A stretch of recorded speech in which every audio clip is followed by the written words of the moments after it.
Welcome to this explainer. Okay, today we are diving into something absolutely fascinating. We're looking at how machine learning is literally revolutionizing the way we treat depression. It's this incredible intersection of super advanced technology and, well, deeply human struggles. So, let's just jump right in. Let's start slow here and really validate the invisible weight of depression. Our source uses this incredibly powerful metaphor.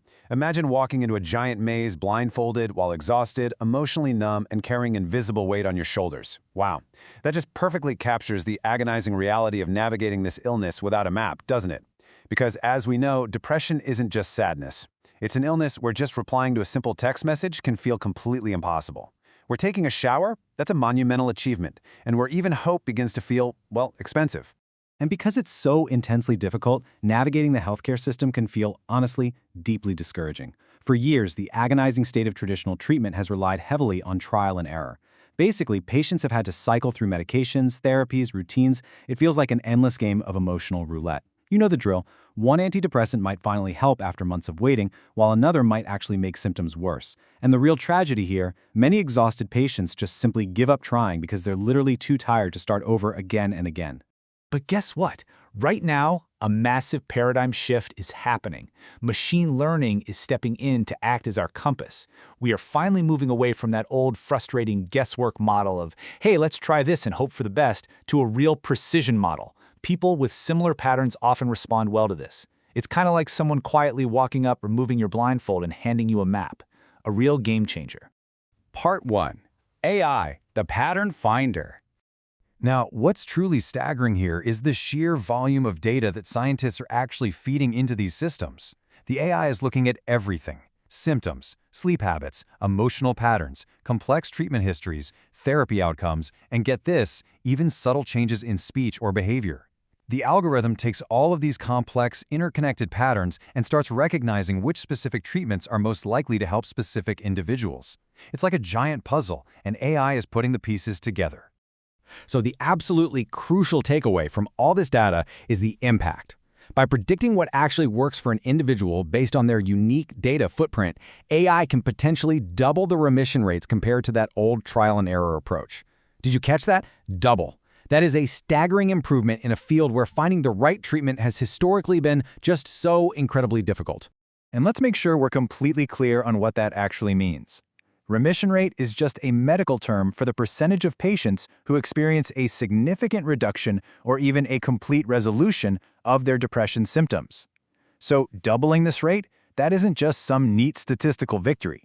It means saving real people months or even years of profound emotional suffering.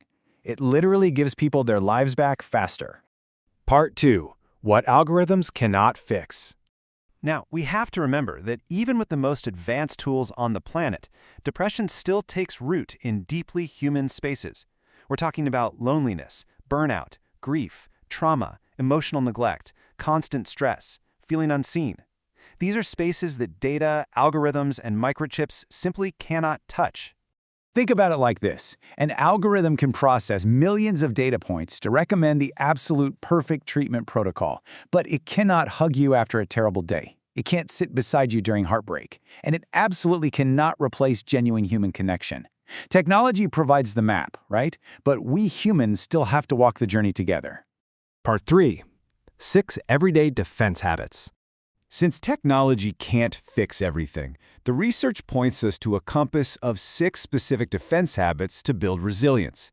Now, these aren't magical cures by any stretch, but rather foundational practices to protect your emotional well-being and stop the ground from collapsing. Let's break down exactly how they work. First off, we have got to stop treating exhaustion like a personality trait. Burnout is not a trophy, guys. As our source points out, your brain is not a machine running on infinite battery mode. Depression often sneaks in quietly through chronic exhaustion, so getting proper rest is absolutely essential, not lazy. Second, even when depression makes moving feel incredibly heavy, tiny movements really do matter. Just a short walk or stretching near a window, these little actions tell your nervous system, hey, we're still alive, keep going.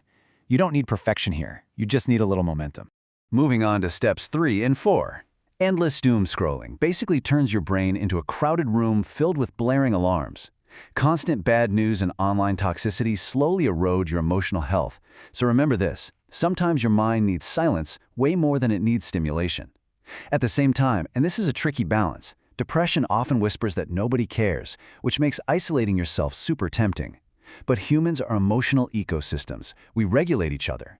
So staying connected, even just briefly with one safe person, is totally vital. Okay, for step 5, we really need to learn our early warning signs. We have to watch out for feeling emotionally flat, losing enjoyment in things you used to love, constant fatigue, sleep changes, sudden irritability, or withdrawing from others. So often people only notice depression once they are already drowning in it. It is so important to understand that these are critical signals that deserve your attention right away, not signs of personal weakness. And that brings us to the final and honestly often the hardest step, asking for help early rather than waiting. A lot of people delay therapy, right? Mostly because they think, oh, others have it worse, or they feel like they should just handle it alone. Actually, scratch that. Carrying that weight silently doesn't make you stronger. It just damages your structural foundation over time. Getting help early is literally like fixing cracks before the whole roof caves in.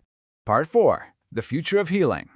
As we wrap up, I really want to reassure you about something. While machine learning is an incredible breakthrough that shortens that painful guessing game of treatment, full recovery, well, that will always rely on profoundly ordinary human elements. We're talking sleep, sunlight, safe people, purpose, laughter, rest, honesty, connection.